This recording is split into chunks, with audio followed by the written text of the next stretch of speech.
인간 경험의 광활하고 넓은 영역에서 자녀의 죽음보다 더 감정적으로 파괴적이고 트라우마를 일으키는 사건은 거의 없습니다. 부모는 본능적으로 자신의 생명을 희생하면서까지 자녀를 보호하기 위해 엄청난 노력을 기울입니다. 자녀가 죽었을 때 그 엄청난 슬픔은 인간이 감당할 수 있는 가장 강렬한 감정 중 하나입니다. 이제 당신의 자녀가 단순히 죽은 것이 아니라 당신이 그 살인 혐의를 받고 있다고 상상해 보세요. 그리고 그뿐만 아니라 당신은 그 살인으로 유죄 판결을 받고 종신형에 처해졌습니다. 감옥에서의 다음 몇 년 동안 유아 살해범으로 낙인 찍힌 당신은 자신의 자녀를 잃은 슬픔을 애도할 시간이 아닌 자신의 자유를 위해 필사적으로 싸워야 합니다. 왜냐하면 부모가 저지를 수 있는 가장 극악무도한 범죄 중 하나 앞에서 당신은 자신이 무죄라고 주장하고 있기 때문입니다.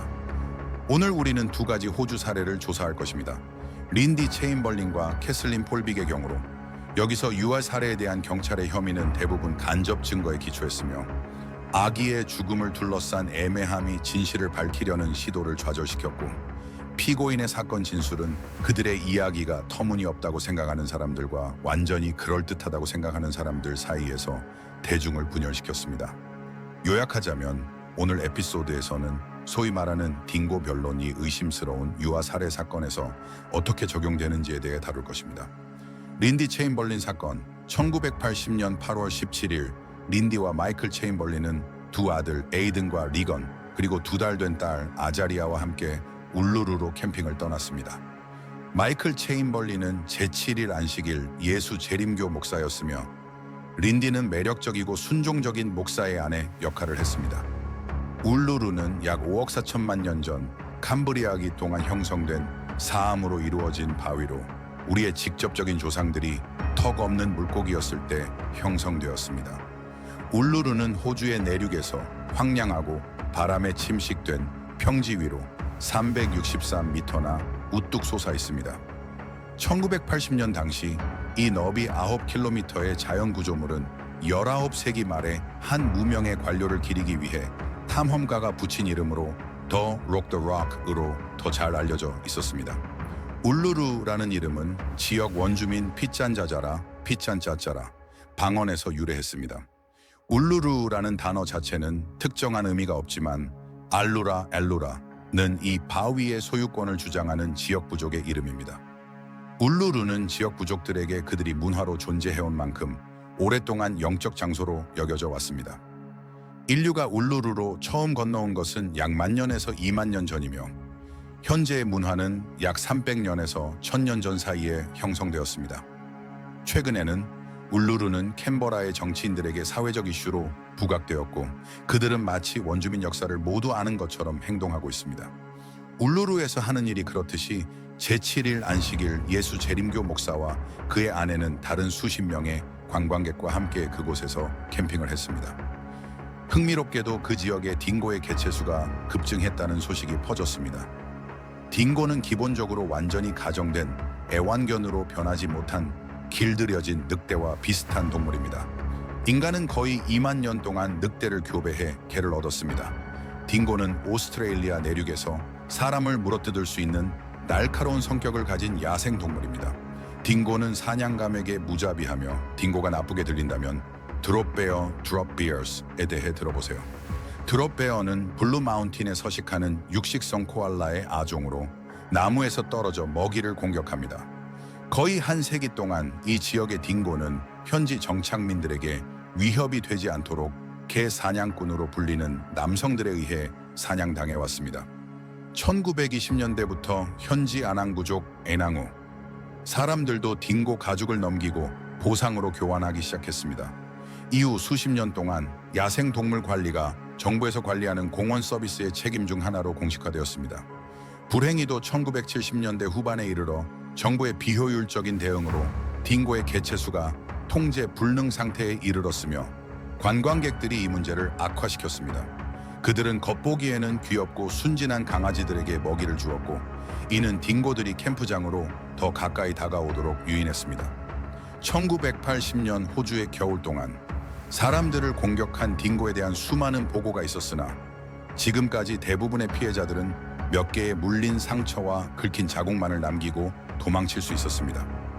빠른 경고, 똑똑하지만 위험한 포유동물과 유대류 동물들은 공짜 음식을 받으면 인간에 대한 두려움을 빠르게 잃습니다.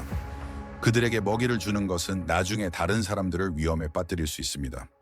그들이 아무리 귀엽더라도 사진을 찍기 위해 그들을 유인하지 마세요. 아웃백을 방문할 때는 딩고에게 먹이를 주지 마세요. 블루 마운틴을 방문할 때는 드롭베어에게 먹이를 주지 마세요. 멜버른을 방문할 때는 그들에게 다 먹이세요. 그 히피 무리는 첫 번째 피어싱을 5살 때 했을 때부터 제대로 된 식사를 하지 못한 것처럼 보입니다. 하지만 이것은 이 에피소드에 호주 색채를 더하기 위한 일반적인 호주의 도시간 농담일 뿐입니다. 그리고 호주의 농담이 곁들여진 채로 1980년 8월 17일 밤이 시작되었을 것입니다.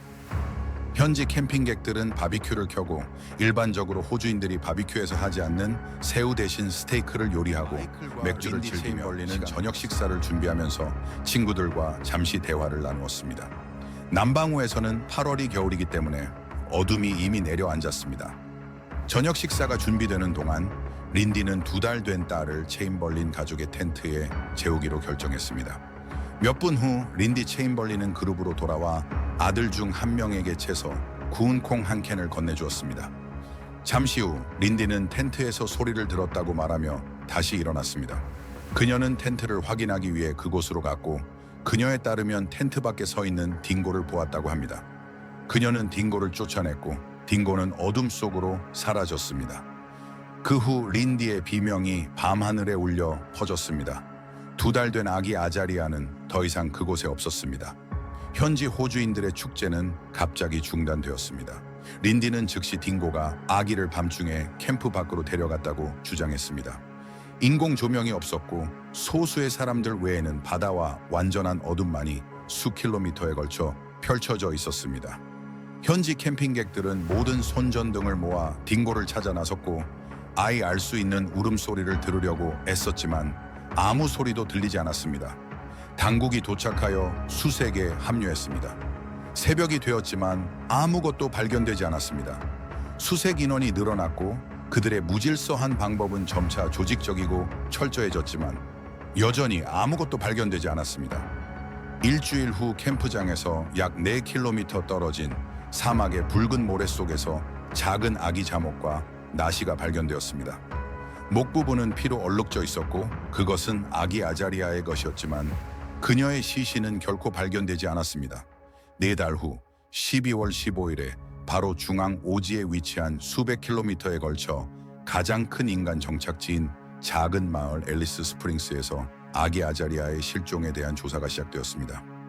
아자리아 체인벌린의 실종은 전국적인 관심을 끌었고 조사는 전국의 신문에서 지나치게 보도되었으며 이로 인해 비극의 느낌이 증폭되었습니다. 사실 조사와 중계는 2달 동안 계속되었습니다. 기술도 개입했습니다. 호주 역사상 최초로 조사의 판결이 전국에 생중계되었고 많은 시청자와 비열한 언론이 이를 지켜보았습니다. 조사는 사막에서 발견된 목 부분이 얼룩진 잠옷을 고려할 때 아자리아가 사라졌고 사망한 것으로 추정된다고 결론지었습니다. 또한 딩고의 공격이 사망의 원인일 가능성이 크다고 판단했습니다. 그러나 판사는 이 과정에서 문제를 복잡하게 만들었습니다. 그의 의견으로는 만약 딩고가 정말로 아기를 죽였다면 시신과 옷이 찢겨진 상태로 발견되었어야 한다는 것입니다. 딩고는 청소동물로 그들이 찾은 모든 것을 먹지만 큰 포식자는 아닙니다. 판사에 따르면 비록 아기가 야생동물, 예를 들어 딩고에게 비극적으로 먹혔다고 하더라도 일부 또는 모든 뼈는 여전히 그곳에 있어야 했습니다. 그리고 개들은 뼈를 먹는다고 해도 딩고조차도 예를 들어 인간의 두개골 전체를 유해가 여전히 그곳에 있어야 하지만 철저한 수색에도 불구하고 아무것도 발견되지 않았습니다. 또한 옷이 찢겨져 이 지역에 흩어져 있는 것이 아니라 깔끔하게 놓여 있었습니다. 그래서 판사는 증거가 부족한 상태에서 결론을 내렸습니다. 인용하자면 아자리아의 시신은 딩고의 소유에서 한 사람 또는 여러 사람에 의해 가져가졌으며 알 수 없는 방법으로 처리되었습니다. 아기의 시신을 찾고도 당국에 알리지 않고 단순히 처리하는 것은 불쾌한 일입니다. 누군가가 아기의 시신을 찾고도 당국에 알리지 않고 단순히 묻어버렸을 것이라고 생각할 수 있습니다. 하지만 판사의 전국적인 중계된 이 진술은 사람들이 시신의 흔적을 빠르게 숨기고 싶어 할 이유에 대해 더 음흉한 생각을 하게 했습니다. 음모론이 전국적으로 퍼지기 시작했습니다. 현지 당국도 조사 결과에 불만을 느꼈습니다. 이 불만에 대한 두 가지 해석이 있는데 하나는 냉소적이고 다른 하나는 관대한 해석입니다. 냉소적인 해석은 경찰이 이 사건에서 불리하게 처했다는 것입니다. 판사는 아자리아의 실종 이후 중요한 시간 동안 경찰의 늦은 대응과 일주일 내내 아무런 결과도 나오지 않은 무질서한 수색에 대해 경찰을 강하게 비판했습니다. 또한 정부는 인기 있는 관광지인 노던 테리토리에서 딩고의 개체수 증가를 통제하지 못한 것에 대해 비난을 받았고, 이는 어린 소녀가 살해되었을 뿐만 아니라 항상 안전했던 캠프장에서 텐트에서 끌려가게 되었습니다. 이 모든 것은 전국이 판결을 지켜보는 가운데 불편하고 굴욕적인 사실로 인해 악화되었습니다. 따라서 당국은 아기 아자리아의 사망에 대한 다른 설명을 찾는데 자기 이익을 위해 동기부여를 받았습니다. 여기서 관대한 해석은 사건의 사실이 매우 애매했으며 작은 잠옷과 그 아래 나시를 제외한 물리적 증거가 부족했으며 아자리아의 실종 직전에 체인벌린의 텐트에 딩고가 있었다는 사실은 아기 아자리아를 마지막으로 본 사람인 린디 체인벌린의 증언에 전적으로 의존했기 때문입니다. 그녀는 정상적인 상황에서 실종 및 사망 사건의 주요 용의자였을 것입니다. 그리고 린디가 텐트를 확인하기 전에 딩고가 그녀의 딸을 데려가는 것을 보지는 못했지만 린디 체인벌린은 딩고가 그녀의 아기를 데려갔다고 단호히 주장했습니다. 그런데 왜 경찰은 목사의 아내가 신생에게 해를 가할 것이라고 그렇게 빨리 의심했을까요? 이 에피소드의 시작에서 저는 부모가 자녀를 보호하기 위해 자신의 생명을 희생하면서까지 무엇이든 할 것이라고 말했습니다. 물론 제가 부모의 보호 본능에 대해 이야기할 때 저는 일반적으로 말하고 있습니다. 모든 살해 피해자의 약 2.5%는 어린이이며 그중 약 60%의 아동 살해 사건은 부모 중 한 명 또는 양쪽 부모에 의해 저질러집니다.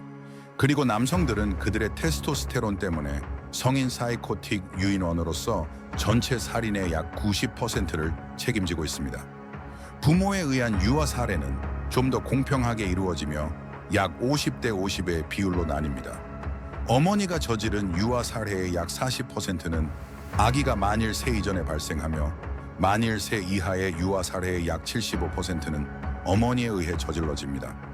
유아 살해의 일반적인 동기는 첫째, 산후 우울증으로 인한 장기간의 정신병 또는 불안정한 정신 상태이며 그 외에 아기의 주요 보호자인 어머니가 겪는 일련의 정신질환입니다. 여성 연쇄 살인범의 경우 불균형적으로 많은 수가 아기를 희생자로 선택합니다. 혹시 궁금하신 분들을 위해 설명드리자면 남성의 가정 내 폭력과 여성의 폭력 간의 불일치에 대한 진화론적 가설은 최소 30만 년 동안 혹은 유인원의 조상이었던 종이 약 300만 년 전으로 거슬러 올라가면서 유목 생활을 하던 어머니들이 유아 살해를 자주 해야 했기 때문입니다. 그 이유는 암담하지만 간단합니다. 유목 생활을 하던 어머니들은 5살 미만의 자녀를 한꺼번에 너무 많이 데리고 다니며 젖을 먹이는 것이 불가항과 낙태가 현실적으로 존재하지 않았습니다. 12,000년 전 농경사회가 시작되기 전까지는 5살 미만의 여러 명의 어린아이를 돌볼 수 없었습니다. 마치 공격성과 개인 간 및 집단 간의 폭력이 정신 이상 남성의 더 깊은 심리적 그림자 속에 깊이 뿌리내린 것처럼 유아 살해에 대한 충동도 정신질환이 특히 심각한 여성의 소수에서 더 자주 발생하는 것으로 보입니다. 그러나 이 이론은 유아 살해를 저지르는 인구의 매우 작은 부분에만 적용됩니다. 즉, 자녀를 죽이는 사람들은 매우 적은 비율, 구체적으로는 인구의 0.001%에 불과하며 대부분은 그들의 자녀를 위해 자신의 목숨을 기꺼이 희생할 것입니다. 이는 경찰이 살인 혐의를 제기하기에 충분하지 않습니다. 하지만 첫 번째 물리적 증거가 도착했습니다. 아자리아의 옷에 대한 자외선 사진은 병리학자들이 보기에 그 핏자국이 동물의 턱이 아닌 인간이 사용한 날카로운 도구의 결과라는 것을 나타냈습니다. 그들은 딩고가 그런 종류의 상처를 그들의 이빨로 낼 수 없다고 주장했습니다.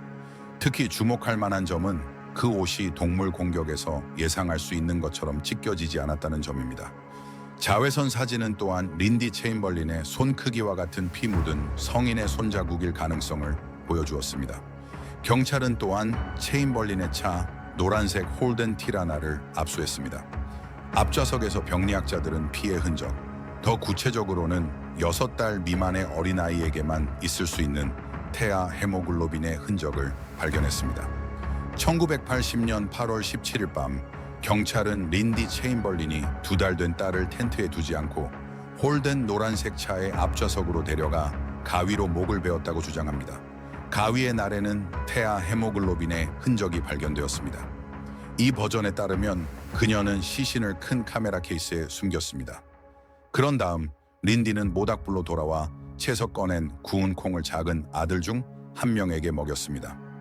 몇 분 후 그녀는 가족 텐트에서 소란을 듣고 있는 척하며 그곳으로 갔고 아기를 딩고가 데려갔다고 계속해서 소리쳤다고 합니다.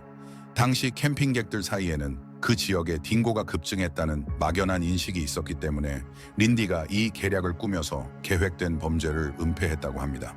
경찰은 린디가 텐트에 약간의 피를 뿌려 딩고의 공격을 가장했다고 주장했습니다. 개가 그 지역을 추적할 수 있도록 린디는 시신이 아직 차 안에 있는 상태에서 차 문을 열었다고 합니다. 그런 다음 밤중에 초기 수색에 참여한 소수의 사람들이 수 킬로미터의 어둠과 사막으로 흩어졌을 때 경찰에 따르면 린디는 그 소녀의 시신을 카메라 케이스에서 꺼내 황야에 눈에 띄지 않는 곳에 묻었다고 합니다. 일주일 후 옷이 발견되었을 때 그것은 깔끔하게 놓여 있었습니다. 몇 달 후 경찰이 카메라 케이스를 제출하라는 명령을 받았을 때 마이클은 처음에 잘못된 것을 줬다고 주장했으며 올바른 카메라 케이스를 제출하기 전에 철저히 청소했다고 합니다. 1981년 9월 첫 번째 조사가 끝난 지 7개월 후에 두 번째 조사가 열렸습니다. 이번에는 레이디 체인벌린이 아자리아의 살인 혐의로 기소되었고 마이클 체인벌린은 사건 이후 사실을 알고 아내의 범죄를 은폐하는 데 도움을 준 혐의로 공범으로 기소되었습니다. 1982년에 이 사건이 재판에 회부되었을 때 그날 밤 캠프장에 있던 모든 증인은 린디의 사건 진술을 고수했습니다. 많은 사람들이 그 지역에서 딩고를 보거나 들었다고 보고했습니다. 그 사건이 있던 밤에 있었던 간호사 셀리는 린디 체인벌린이 텐트에서 아들을 먹이기 위해 돌아온 후 아기가 크게 우는 소리를 들었다고 주장했습니다. 경찰 이론에 따르면 그 시점에서 아이는 이미 사망했을 것입니다. 그러나 소음을 기억하는 목격자의 정확한 시간에 대한 증언은 무죄를 입증할 수 있는 결정적인 증거가 되지 않았습니다. 이 경우와 같은 목격자 또는 청취자는 신뢰할 수 없는 경우가 많습니다. 검찰은 셀리가 체인벌린 부부에 의해 린디가 모닥불로 돌아온 후에 아이가 우는 소리를 들었다고 믿도록 지시받았다고 주장했습니다. 그러나 변호인은 강화되었습니다. 린디와 마이클의 법률팀은 체인벌린의 차에서 발견된 태아 헤모글로빈의 흔적이 혈액이 아니라 침이나 콧물에서 나올 수 있다고 지적했습니다. 아기와 함께 5초라도 보낸 사람이라면 누구나 이러한 물질이 얼마나 흔하고 어디에나 있는지 알 것입니다. 또한 변호인의 전문가들은 아자리아의 목이 가위로 베었다는 주장을 뒷받침하는 혈흔이 있다는 주장을 반박했습니다. 딩고 연구자를 불러 딩고의 이빨도 그러한 상처를 입힐 수 있다고 주장했습니다. 텐트와 아자리아의 잠옷에서 소량의 개털도 발견되었습니다. 그러나 이는 현지계의 것이거나 옷이 일주일 동안 사막에 있었을 때 옷에 묻었을 수도 있습니다. 딩고 전문가에 따르면 딩고는 아기를 옷에서 상처 없이 꺼낼 수 있다고 주장했습니다. 그는 포장된 고기를 포장지를 손상시키지 않고 열었던 포획된 딩고 암컷의 사례를 인용했습니다. 그러나 이 마지막 일화적인 주장은 배심원들에게 큰 설득력을 얻지 못한 것 같습니다. 변호인은 초기 수색팀의 일원이자 옷을 처음 발견한 월리스 구신이 잠옷과 나시가 함께 발견되었으며 나시가 잠옷 안에 들어 있지 않았다고 주장했습니다. 프랭크 모리스 요원은 이 사실을 반박하며 나시가 안에 들어 있었고 잠옷의 윗단추 4개만 풀려 있었다고 주장했습니다. 모리스는 인체 유해물이 있는지 확인하기 위해 옷을 잠시 들어 올린 후 사진 촬영을 위해 옷을 발견된 정확한 장소에 다시 놓았다고 주장했습니다. 나시는 잠옷 안에 뒤집혀 있었습니다. 린디 체인벌리는 나시를 뒤집어 입힌 적이 없으며 그렇게 하지 않기 위해 항상 매우 주의했다고 주장했습니다. 그녀는 경찰이 증거를 조작하지 않았다면 이것은 불가능하다고 주장했습니다.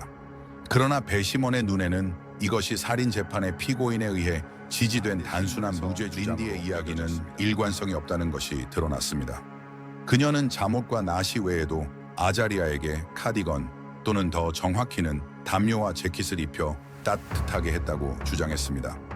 캠프장에서 4km 떨어진 곳에서 발견된 잠옷과 나시 옆에서는 그런 물품이 발견되지 않았으며 다른 곳에서도 발견되지 않았습니다. 불행히도 대중의 시선이 린디에게 불리하게 작용했으며 배심원이나 대중에게도 도움이 되지 않았습니다.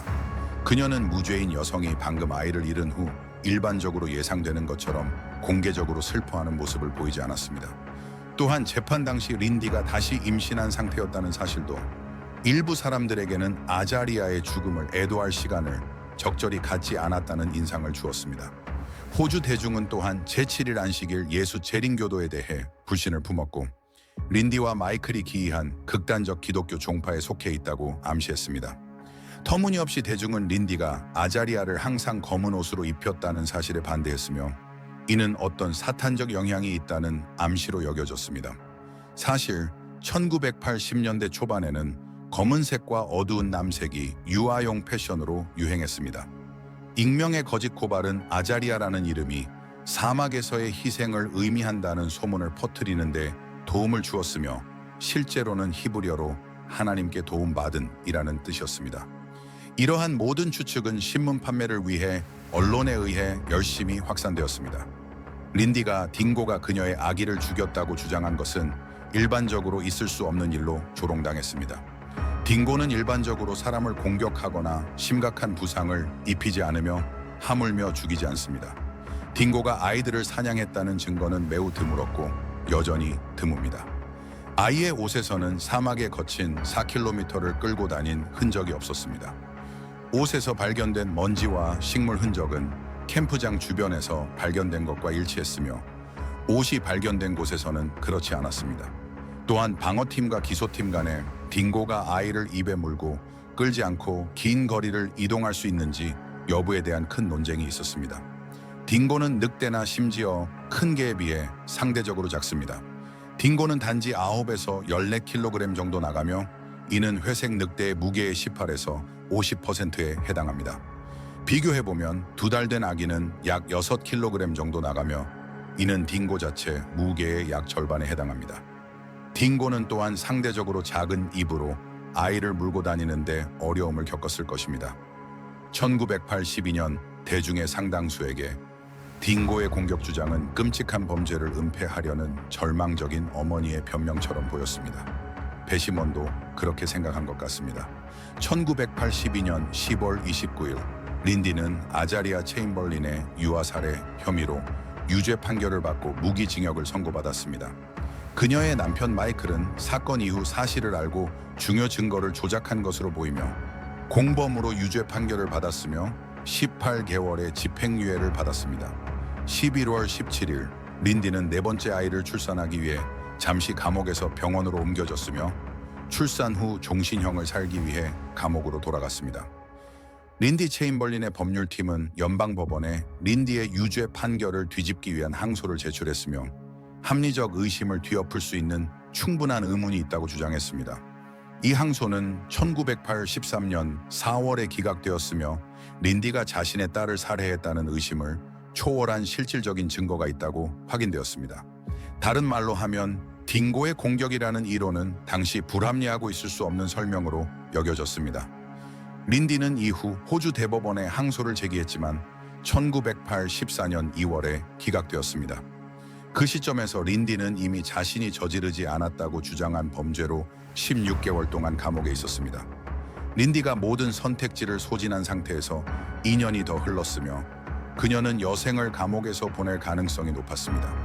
그런 다음 1986년 1월 26일 영국 관광객 데이비드 브레스의 유해가 실종 8일 만에 발견되었고 그의 시신은 대부분 딩고에게 먹혔습니다.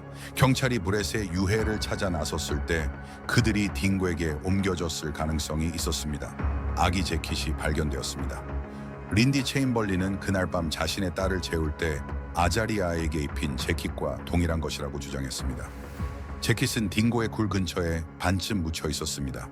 1986년 2월 7일 린디 체인벌린은 약 3년 반 동안의 감옥 생활 끝에 석방되었고 아자리아의 사망 사건이 재개되었습니다. 1987년에 시작된 모링 왕립위원회는 린디가 딸을 살해했다는 주장을 의심할 여지 없이 입증하지 못했다고 결론지었습니다. 그러나 보고서는 딩고가 아이를 죽였다고 단정하지 않았으며 그렇게 했다면 린디가 자신의 무죄를 입증하기 위해 대안적인 설명을 제시해야 했습니다. 분명히 하자면 사법부는 린디가 무죄이거나 딩고가 그랬다는 것을 주장하지 않았습니다. 단지 검찰이 제시한 증거가 입증 기준을 충족하지 않았다는 것입니다. 이 사건 전체의 모호성으로 다시 돌아가야 합니다.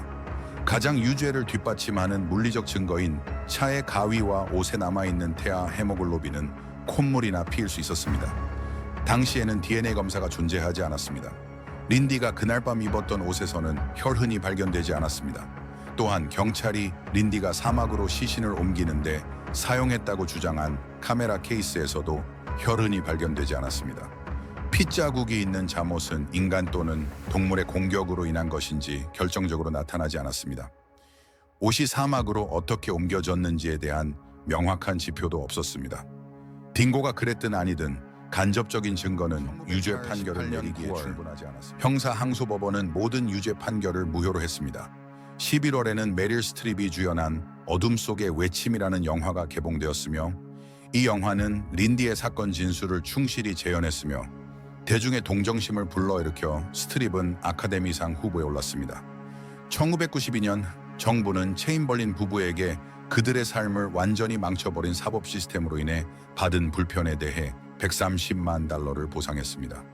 1995년 12월 세 번째 조사가 이루어졌으며 살인 혐의에 대한 판결을 취소하고 아자리아 체인벌린의 사망 원인을 불명으로 기록했습니다. 딩고 이야기를 지지하는 증거는 살인 이론만큼이나 간접적이었습니다.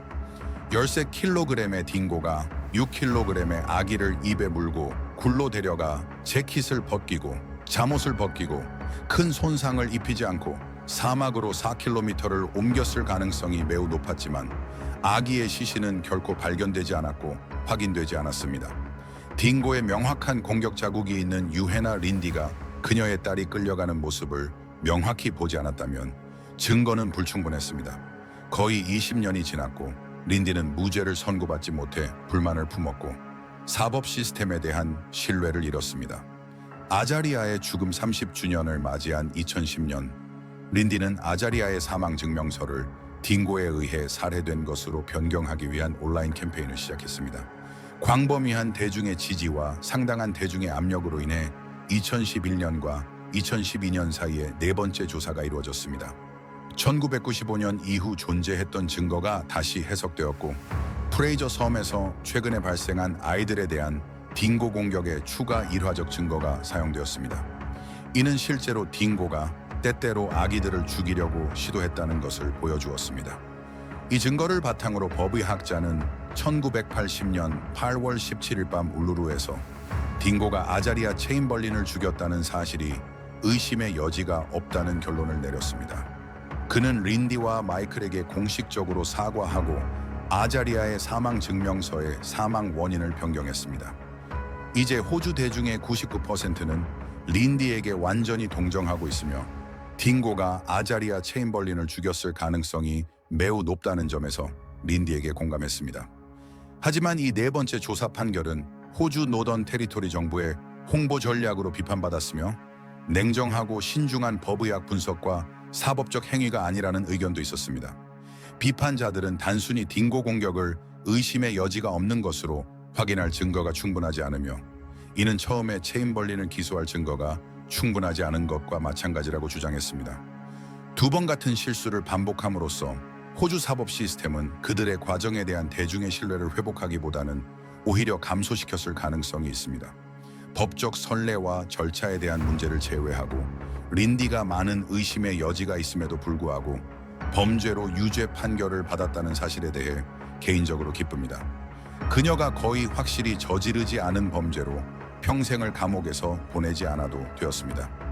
자신의 딸을 잃은 비통함을 겪으며 그보다 더 끔찍한 상황을 거의 생각할 수 없습니다.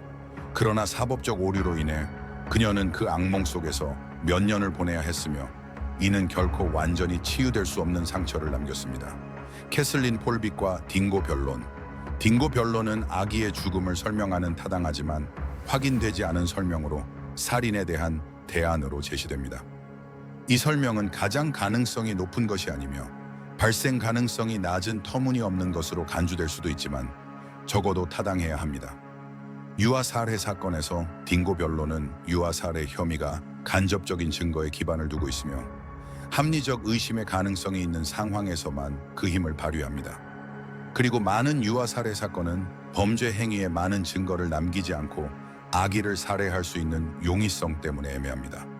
대안적인 설명은 입증될 필요는 없지만 단지 사건에서 합리적인 의심을 불러일으킬 수 있는 충분한 증거만 필요합니다.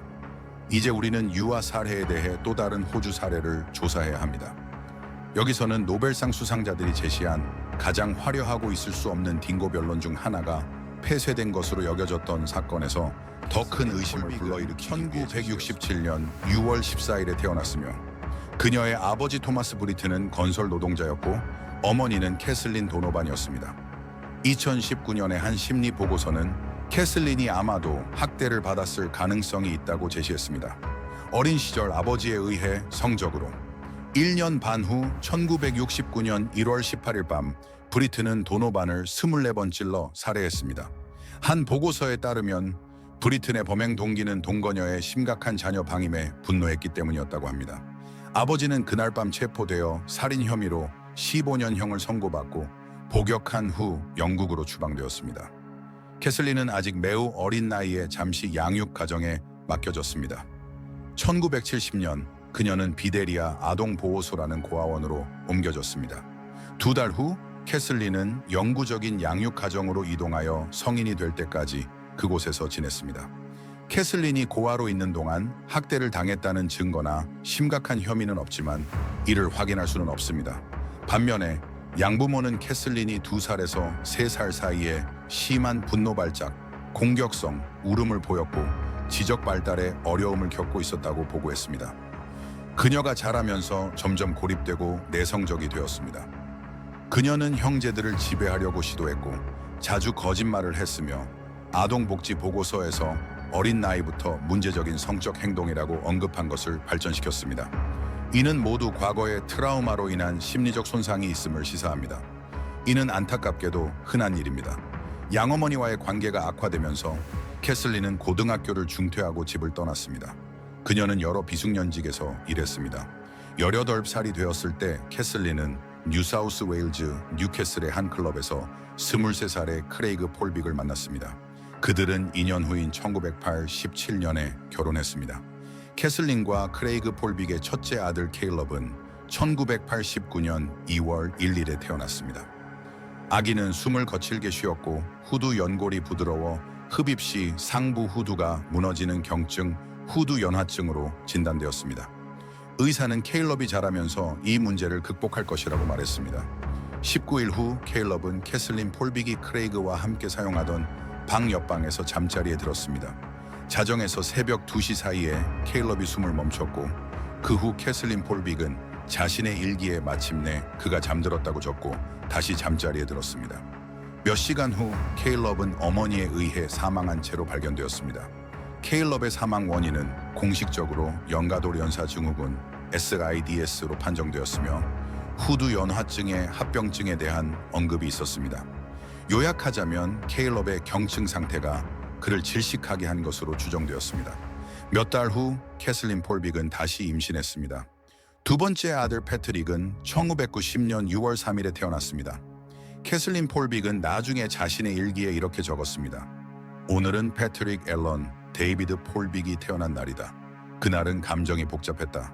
엄마로서 잘 해낼 수 있을지 아니면 지난번처럼 스트레스를 받을지 걱정이었다. 케일럽과 패트릭을 낳은 것을 후회하는 경우가 많다. 왜냐하면 내 삶이 너무 많이 변했기 때문이다. 아마도 나는 변화를 좋아하는 사람이 아닌 것 같다. 하지만 두고 볼 것이다. 패트릭은 태어난 후 검사에서 완전히 정상적이고 건강한 것으로 나타났습니다. 크레이그는 육아를 돕기 위해 비공식적으로 휴가를 냈습니다. 4달 후인 1990년 10월 18일 폴빅 집에서 어떤 일이 일어났습니다. 크레이그는 아내의 비명소리에 잠에서 깼습니다. 패트릭은 움직이지 않았고 숨을 쉬지 않았습니다. 아버지는 유아에게 심폐소생술을 실시했고 패트릭은 앰뷸런스를 타고 병원으로 긴급 이송되었습니다. 어떤 일이 일어났든 패트릭은 이제 뇌 손상을 입게 되었습니다. 그는 뇌전증과 피질성 맹인으로 진단받았습니다. 정확히 4달 후인 1991년 2월 18일 크레이그 폴빅이 직장에서 일하고 있을 때 아내가 전화를 걸어왔습니다. 그녀는 다시 일어났어, 패트릭이 죽었어 라고 말했습니다. 사망 증명서에는 패트릭이 뇌병증, 즉 원인을 알 수 없는 뇌질환으로 인한 발작으로 인해 호흡기 폐색으로 사망했다고 적혀 있었습니다. 다시 말해 의사들은 그의 뇌 손상이 어떻게 발생했는지 전혀 알지 못했습니다. 1년 8개월 후인 1992년 8월 14일 캐시 폴빅은 세 번째 자녀인 사라라는 이름의 딸을 출산했습니다. 1993년 8월 25일 사라는 지속적인 기침으로 인해 병원에 가서 항생제 처방을 받았습니다. 그녀는 나흘 후인 8월 29일에 사망했습니다. 부검 결과 사라는 폐에 우열이 생긴 타박상과 연쇄상국균이 가득 차 있어 호흡할 수 없었던 것으로 나타났습니다. 캐슬린 폴빅은 자신의 일기에 이렇게 적었습니다. 사라는 새벽 1시에 우리 곁을 떠났어. 하지만 소녀는 그 시각에 사망한 채 발견되지 않았습니다. 몇 년 동안 폴빅 부부는 더 이상의 자녀를 가지려 하지 않았습니다. 1996년 말 캐슬린 폴빅은 다시 임신했습니다. 1997년 1월 1일 그녀는 자신의 일기에 이렇게 적었습니다. 이제 한 해가 가고 새로운 한 해가 다가왔다. 나는 곧 아기를 낳을 것이고 이는 우리 둘 모두에게 큰 희생을 요구하지만 이번에는 모든 일이 잘 될 것이라고 믿는다. 이번에는 도움을 요청할 것이다. 모든 일을 혼자 하려 하지 않을 것이다. 스트레스는 내가 이전에 끔찍한 일을 저지른 주요 원인이었음을 알고 있다. 한 달 후인 1997년 2월 4일 폴빅은 자신의 일기에 이렇게 적었습니다. 아직 잠을 이루지 못하고 계속 패트릭, 사라, 케일럽 생각만 하게 된다. 내가 바보인지 아니면 이 아기를 낳는 것이 옳은 일인지 진지하게 의문이 든다. 아이들에 대한 책임감을 느끼는 죄책감이 나를 따라다닌다. 같은 일이 다시 일어날 것이라는 두려움이 나를 따라다닌다. 크레이그와 내가 이 일을 겪고 살아남을 수 있을까 하는 두려움이 2017년 8월 7일에 태어났습니다. 분명히 캐슬린은 새로운 딸에게 매우 기뻐했습니다. 10월 25일 폴빅은 자신의 일기에 이렇게 적었습니다. 나는 로라가 사라보다 아름답다고 생각한다. 사라도 귀여웠지만 로라는 특별한 외모를 가지고 있다. 그 약간의 차이가 그녀를 단순히 예쁘고 사랑스럽게 보이게 할 뿐만 아니라 아름답고 소중하게 만든다. 글쎄, 적어도 지금까지는 말이다. 영상을 보니 사라는 남성적인 외모를 가졌지만 로라는 여성스러운 특징을 가지고 있다. 그들은 완전히 다르고 솔직히 그게 더 나은 것 같다. 또 다른 사라 같은 아이는 견딜 수 없었을 것이다. 그녀는 다르기 때문에 자신의 목숨을 구했다. 그리고 몇 주 후 11월 9일 폴빅은 일기에 이렇게 적었습니다. 크레이그는 로라에 대해 병적인 두려움을 가지고 있다. 글쎄, 그녀에게는 아무 이상이 없다는 걸 알고 있다. 어쨌든 평범한 것이 없다. 왜냐하면 문제는 나였지 그들이 아니었기 때문이다. 내가 사라를 다룰 때보다 로라의 울음소리를 더 잘 다룰 수 있을 것 같다. 사라의 경우 내가 원했던 것은 그녀가 조용해지길 바라는 것이었고 언젠가 그녀는 그렇게 되었다. 그리고 다시 12월 8일 오늘은 힘든 하루였다. 나는 로라에게 몇 번이나 인내심을 잃었다. 그녀는 하루 종일 울었다. 왜 내가 그런 짓을 했을까? 나는 그녀를 더 잘 이해하는 법을 배워야 한다. 그녀는 꽤 직설적이다. 그녀는 자고 싶거나 그렇지 않다. 나는 나 자신에게 너무 많은 중요성을 부여하는 것을 멈춰야 한다. 나는 내 스트레스를 어떤 식으로든 해소하는 법을 배워야 한다. 나는 그녀에게 화풀이를 하기 시작하고 있다. 나쁜 움직임이다. 나쁜 생각을 하면 나쁜 일이 일어난다. 다시는 그런 일이 없도록 해야겠다. 그리고 다시 12월 30일 로라를 내년에 데려가는 일은 재미있을 것이다. 그녀는 파티가 있다는 걸 알게 될 것이고 그게 전부일 것이다. 그녀와 나 사이에 의지 싸움이 시작될지 궁금하다. 두고 보자. 그녀는 성격이 좋은 아기다. 감사하게도 그것이 그녀를 형제들의 운명에서 구해줄 것이다. 그녀는 경고를 받은 것 같다. 그리고 다시 1998년 1월 28일 나는 매우 우울하고 나 자신에게 매우 실망하며 화가 나고 짜증이 난다. 해냈다. 나는 그녀에게 화를 냈다. 그녀에게 너무 화가 나서 소리쳤고 그게 그녀를 겁먹게 했다. 그녀는 울음을 그치지 않았다. 상황이 너무 나빠져서 거의 바닥에 그녀를 내던져 버리고 말았고 나는 그녀를 놔두었다. 나는 간신히 참아서 그녀를 바닥에 내려놓고 자리를 떠났다. 나는 내 방으로 가서 그녀가 울도록 놔두었다. 나는 자리를 비웠다. 아마도 겨우 5분 정도였을 것이다. 하지만 그것은 영원처럼 느껴졌다. 나는 세상에서 최악의 엄마가 된 기분이다. 이제 나는 그녀가 나를 떠날까봐 두렵다. 사라가 그랬던 것처럼 나는 내가 그녀에게 짜증을 내고 잔인하게 굴었을 때 그녀가 떠날 것임을 알았다. 약간의 도움이 있었다. 1년이 지나고 1999년 2월 25일 로라는 호흡기 감염으로 병원에 데려갔습니다. 그녀는 파라세타몰과 슈도에페드린으로 치료를 받았습니다. 그녀의 죽기 23시간 전 18개월 된 로라는 그녀의 아버지에 의해 수영장에서 수영하며 웃는 모습이 비디오에 녹화되었습니다. 그때는 호주의 여름이었습니다. 그녀는 완벽히 건강해 보였습니다. 그녀를 죽인 것으로 알려진 심근염과 심장 근육의 염증 증상은 전혀 보이지 않았습니다. 캐슬린은 비디오 녹화에 참여하지 않았으며 전날 참을성을 잃고 로라를 때린 후 딸과 거리를 두고 있었습니다. 다음 날 크레이그 폴빅이 일하고 있을 때 캐슬린은 응급구조대에 전화를 걸어 내 아기가 숨을 쉬지 않아요. 3명이 이미 죽었어요. 라고 말했습니다. 1999년 2월 27일 로라 폴빅은 사망했습니다. 얼마 후 크레이그 폴빅은 아내의 일기를 발견하고 경찰에 신고했습니다. 크레이그 폴빅은 여러 해 동안 가끔 아내 캐슬린이 아이들의 죽음에 관여했을 가능성이 있다는 생각이 들었다고 말했습니다. 각 아이가 사망한 직후 그녀의 고통은 극심했습니다. 그녀는 요람 옆에서 울부짖었지만 병원에서 각 아이가 사망 판정을 받은 후 아내의 반응은 상대적으로 냉담하고 무관심해 보였습니다. 그녀는 즉시 모든 물건을 포장하고 사진 액자와 벽난로 선반에서 사진들을 꺼내곤 했습니다. 캐시 케이티는 크레이그에게 다시는 아이들의 이름을 언급하지 않았습니다. 비극이 대화에서 언급될 때마다 캐슬린은 크레이그가 부서진 새라는 자신의 루틴이라고 부르는 것에 참여했으며 그 루틴은 그녀가 원할 때마다 눈물을 흘리는 것처럼 보였습니다. 크레이그가 캐슬린의 일기를 발견하고 경찰에 제출했을 때 앞서 언급한 여러 진술이 범죄 행위의 혐의를 불러일으켰습니다. 살인 수사가 개시되었고 캐슬린이 신문을 받았습니다. 또한 폴빅의 집에 여러 도청 장치가 설치되었습니다. 캐슬린은 집을 걸어 다니며 법정에서의 증언을 연습하고 적절한 순간에 울음을 연습하는 것이 녹음되었습니다. 형사번이 라이언은 다음과 같이 말했습니다. 수사는 힘든 전투였습니다. 왜냐하면 어머니가 자녀를 죽일 수 있다는 것을 믿기 어렵기 때문입니다. 만약 우리가 이 아이들의 죽음을 초래한 질병이나 장애를 발견했다면 기꺼이 그것을 발견했을 것입니다. 우리는 찾았고 불행히도 아무것도 발견하지 못했습니다. 우리가 찾은 모든 것은 캐슬린 폴빅에게로 이어졌습니다. 캐슬린 폴빅은 로라의 사망 후 2년 만인 2001년 4월 19일에 체포되어 4건의 살인 혐의를 받았습니다.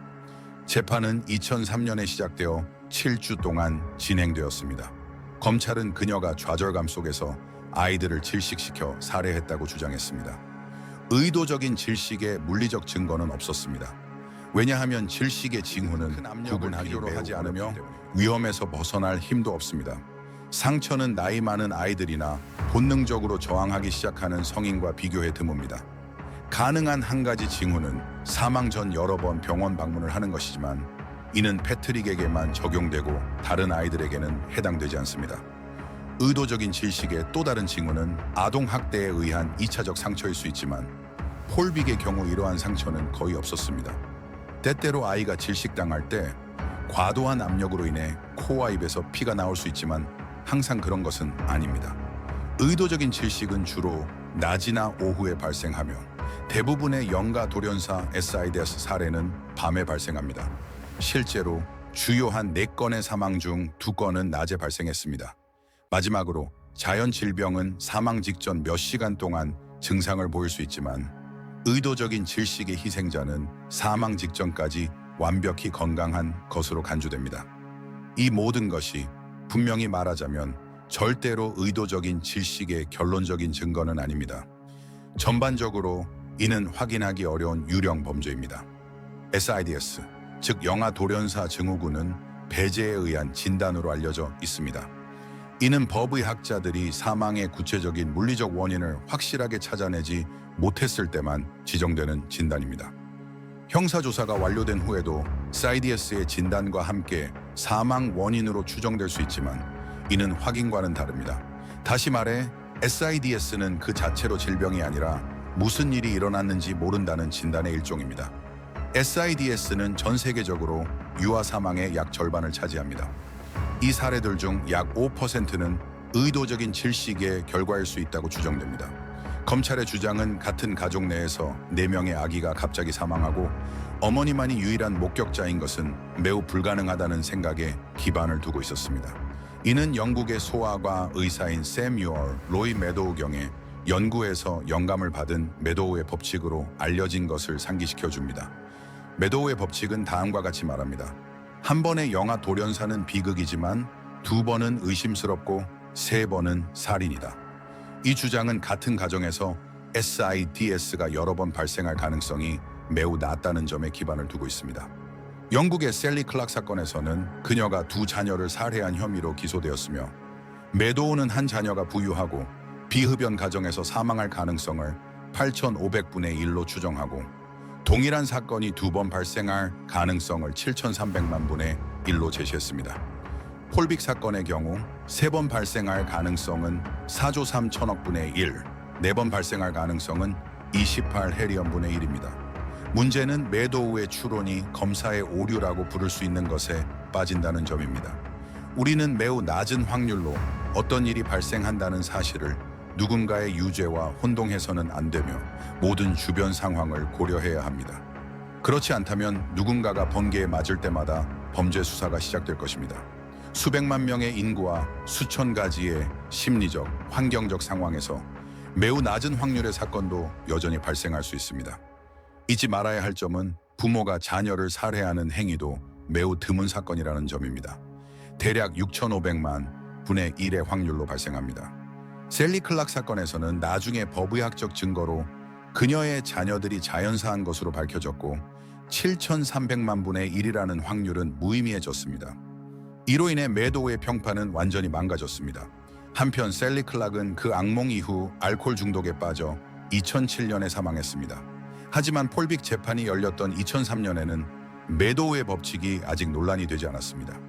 캐슬린 폴빅에 대한 심리 보고서에서는 그녀가 어린 시절의 트라우마에서 비롯된 자기애적 인격 장애를 가지고 있다고 진단했습니다. 어린 시절의 사랑 결핍은 과도한 자아를 초래했고 이로 인해 폴빅은 자신의 자녀들을 개별적인 존재로 보기보다는 소유물로 여겼다고 합니다. 심리학자는 어떤 자기애적 사례가 위험한지, 어떤 부모가 단지 무능한지 판단하기 어렵다고 지적했습니다. 기여 요인으로 호주 여성의 약 14%가 산후 우울증을 겪으며 그중 오직 0.16%만이 산후 정신병을 겪습니다. 법정의 심리학자는 폴빅이 반사회적 인격장애나 정신병을 앓고 있지 않으며 대중에게는 위험하지 않지만 그녀가 자녀를 가질 경우 잠재적으로 심각한 위험이 될 수 있다고 말했습니다.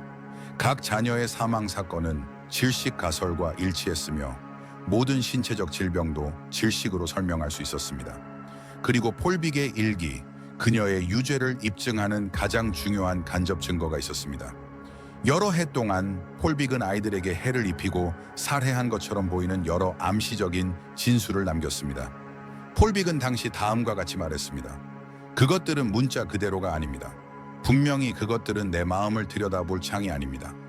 분명히 폴빅은 그 일기가 아무에게도 발견되거나 읽히지 않기를 바랐으며 일반적으로 일기를 숨겼습니다. 일기의 한 부분에서 폴빅은 다음과 같이 적었습니다.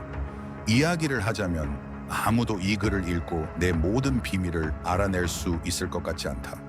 나는 5살짜리 아이처럼 글을 쓰니까.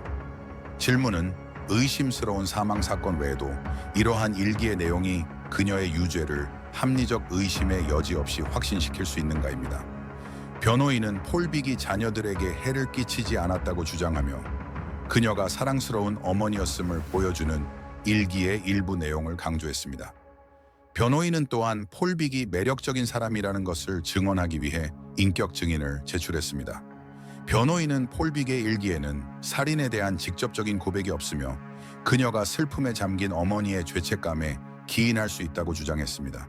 변호인은 또다시 폴빅의 아이가 사망한 후 구급대와 경찰이 도착할 때마다 얼마나 진심으로 고통스러워 보였는지를 강조하며 폴빅이 자녀들을 질식시켰다는 물리적 증거가 없다는 점을 거듭 강조했습니다.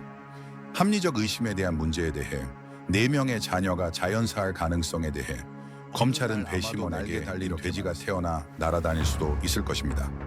그게 합리적인 의심인가요? 아니요, 의학 역사상 이런 사건은 한 번도 없었습니다. 이는 터무니없으며 합리적인 의심이 아니라 환상입니다. 그리고 당연히 검찰은 환상적인 아이디어를 반박할 필요가 없습니다. 결국 배심원이 모든 합리적 의심을 제거한 것은 바로 의심스러운 일기의 내용이었습니다. 서면 고백이 없는 상황에서 그 일기 내용은 더 명확할 수 없었습니다. 그 일기가 없었다면 사건은 아마도 재판에 회부되지 않았을 것입니다. 2003년 5월 20일 폴빅은 3건의 살인 혐의, 1건의 과실치사 혐의, 그리고 1건의 중상해 고의 혐의로 유죄 판결을 받았습니다. 그녀는 40년형을 선고받았으나 2005년 2월 17일 항소에서 그 형량이 30년으로 줄었으며 25년 동안 가석방이 불어되었습니다. 그녀의 범죄의 성격 때문에 여성교도소의 계층 구조에서 가장 낮은 위치에 있는 폴빅은 다른 수감자들로부터 폭행을 당하거나 살해당할 위험을 방지하기 위해 보호 구금 상태에 놓였습니다. 2015년 감금된 지 13년 후 폴빅의 변호인단은 뉴사우스웨일즈 주지사에게 유죄 판결에 대한 조사를 요청하기 위한 청원을 준비하고 있었습니다. 변호인단은 폴빅과 그녀의 자녀들의 유전자를 분석하여 1년의 자연사를 초래할 수 있는 유전자 돌연변이가 있는지 알아보기 위해 호주 국립대학교 개인화된 면역학 센터의 한 교수에게 접근했습니다. 말할 필요도 없이 이러한 작업은 시간이 걸릴 것입니다. 한편 청원은 매도우의 법칙과 캐슬린 폴빅의 재판에서 이 법칙이 사용된 방식에 대해 강력히 비판하면서 주지사에게 제출되었습니다. 2018년 8월 22일 뉴사우스웨일즈 법무장관은 한 가족에서 4번의 사망이 발생한 확률이 사법 절차에 어떤 영향을 미쳤는지에 대한 의문을 해소하기 위해 조사를 개시한다고 보호 구금에서 벗어나 어머니라고 불리는 존재가 되었으며 점차 교도소 직원들과 동료 수감자들에게 인정을 받았습니다. 2017년 폴빅은 토스터를 자기 방으로 가져온 수감자를 때린 혐의로 유죄 판결을 받았습니다. 폴빅에 따르면 이는 허용되지 않았다고 합니다. 그 외에는 폴빅의 교도소 기록은 비교적 양호했습니다. 조사 과정에서 폴빅은 자신의 일기에 대해 신문받았으며 다음과 같이 말했습니다.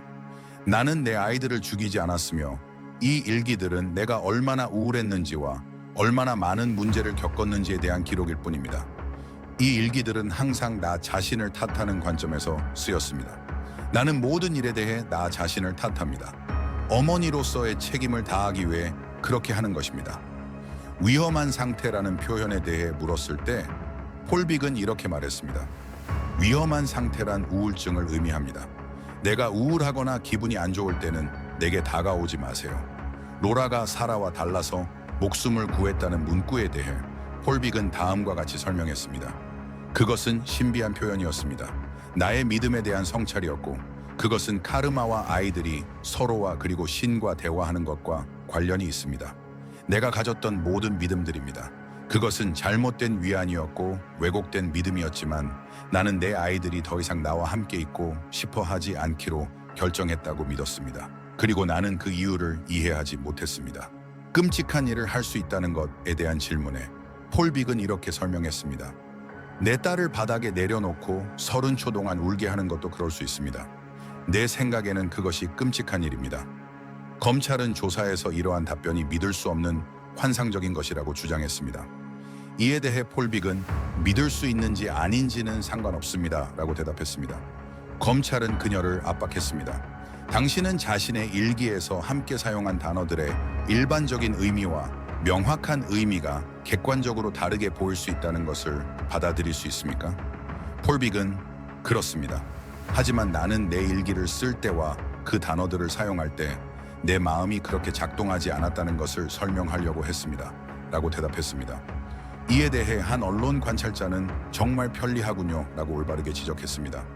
한편 폴빅의 유전자를 분석하던 팀은 호주, 덴마크, 이탈리아, 캐나다, 미국, 프랑스의 27명의 과학자들로 확장되었습니다. 2019년 5월 조사가 아직 진행 중일 때 팀은 두 딸 사라와 로라가 KRM 유전자의 돌연변이를 가지고 있으며 이 돌연변이가 심장 부정맥과 심정지를 일으킬 수 있음을 발견했습니다. 사라의 심장 상태는 당시 항생제 치료로 인해 촉발되었을 것이며 로라는 파라세타몰과 슈데페드린 치료로 인해 촉발되었을 것입니다. 이 유전자 돌연변이의 확률은 매우 드물었습니다. 전 세계적으로 이 유전자 KRM-유노, KRM-DOT 또는 KRM-T-릿의 돌연변이를 가지고 있는 사람은 75명뿐이며 어린이에게 치명적인 것으로 알려져 있습니다. 그럼에도 불구하고 여기에는 폴빅의 딸들이 사망한 이유에 대한 타당한 설명이 있었습니다. 캐슬린 폴빅은 마침내 자신의 딩고를 찾았습니다. 두 아들 케일럽과 패트릭에 관한 한 과학적 이론은 아직 개발 중에 있습니다. 전 세계의 유전학자들은 아버지 크레이그에게서 물려받은 BSN 유전자의 돌연변이가 그들의 사망 원인이었을 가능성을 조사하고 있습니다. 이 돌연변이는 쥐에서 뇌전증 발작을 일으키는 것으로 알려져 있습니다. 비록 첫 번째 설명보다는 덜 확고하지만 이는 또 다른 딩고임에 틀림없었습니다. 과학자들은 이제 2003년 재판에서 믿을 수 없었던 방식으로 폴빅 자녀들의 자연사를 설명할 수 있게 되었습니다. 이 결과는 조사 과정에서 적절히 제출되었습니다.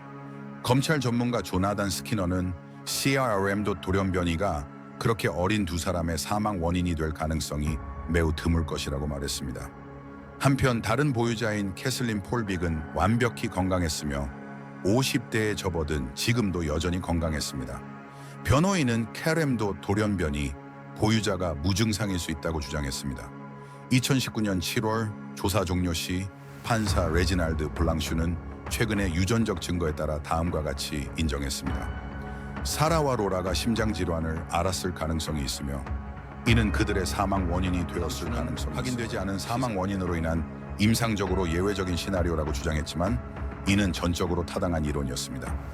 판사에 따르면 일기에 적힌 내용과 폴빅이 신문 중 일기 내용에 대해 한 거짓말과 회피는 폴빅이 자녀들을 살해했다는 유죄를 합리적 의심의 여지 없이 제거하지 못했다고 했습니다. 유죄 판결은 확정되었으며 폴빅은 여전히 감옥에 있었습니다. 2019년 10월 폴빅의 법률팀은 조사의 편향성을 주장하며 또 다른 재심을 요청했습니다. 블랑슈 판사는 대중적으로 여성 혐오자로 비난받았으며 과학적 증거를 무시했다는 비판을 받았습니다. 폴빅의 법률팀은 뉴사우스 웨일즈 항소법원에 또 다른 청원을 제출하는 과정을 시작했습니다. 그들은 새로운 유전적 증거가 유죄 판결을 뒤집기에 충분한 합리적 의심을 생성한다고 주장했습니다. 이 유전적 조사의 결과는 2020년 10월에 고프로파일 학술지에 발표되었습니다.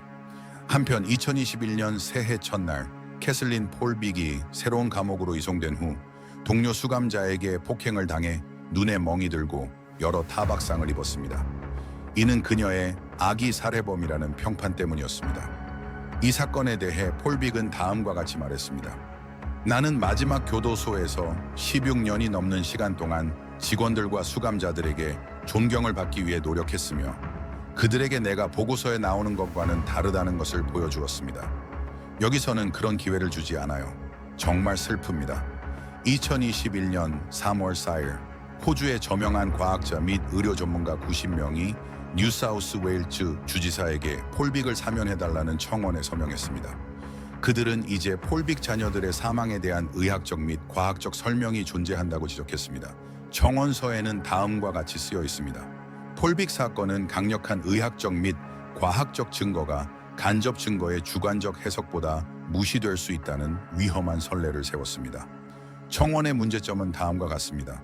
첫째, 학자들은 자신들의 학력과 출판물을 지나치게 강조하여 그 자체로 농어를 삼았습니다. 둘째, BSN 돌연변이 연구는 두 아들의 사망을 설명하는 이론이지만 더 미약하고 연구가 아직 진행 중입니다. 셋째, 그리고 무엇보다도 청원서에는 반복적으로 부검에서 질식의 물리적 증거가 없었다는 문구가 사용되었습니다. 의사 전문가들은 거의 확실히 질식으로 인한 사망 증거가 표준 부검으로 식별하기 어렵고 드물게 발견된다는 것을 알고 있었을 것입니다. 뉴사우스웨일즈 항소법원은 2021년 3월 24일 폴빅의 청원을 기각했습니다. 세계적으로 유명한 유전학 연구자인 피터 슈워츠 교수는 다음과 같이 말했습니다. 명백한 설명이 없는 사람이 사망하고 부검에서 급사 원인으로 알려진 돌연변이가 발견되면 이는 특정 질병을 진단하기에 충분합니다. 캐시 폴빅이 무죄인지 유죄인지에 대해 나는 알 수 없습니다. 하지만 나는 그녀가 불완전한 증거와 잘못된 의견에 근거하여 유죄 판결을 받았다고 생각합니다. 공정한 사법 시스템은 이것을 인식하고 새로운 증거에 따라 사건을 다시 검토할 것입니다. 원래의 판결이 유지될 가능성도 있지만 새로운 사실을 무시해서는 안 됩니다. 이 문제의 핵심은 유전적 조사 결과가 캐슬린 폴빅에게 4명의 자녀가 사망한 이유에 대한 타당한 설명을 제공했다는 것입니다. 그 설명이 얼마나 가능성이 있는지 또는 확인할 수 있는지는 중요하지 않습니다. 질문은 폴빅의 유죄 판결을 뒤집기에 충분한 합리적 의심을 제기한 2011년 사이 린디 체인벌린의 유죄를 뒤집은 빙고 이야기는 어떤 법의학자나 조사에서도 확인되지 않았습니다.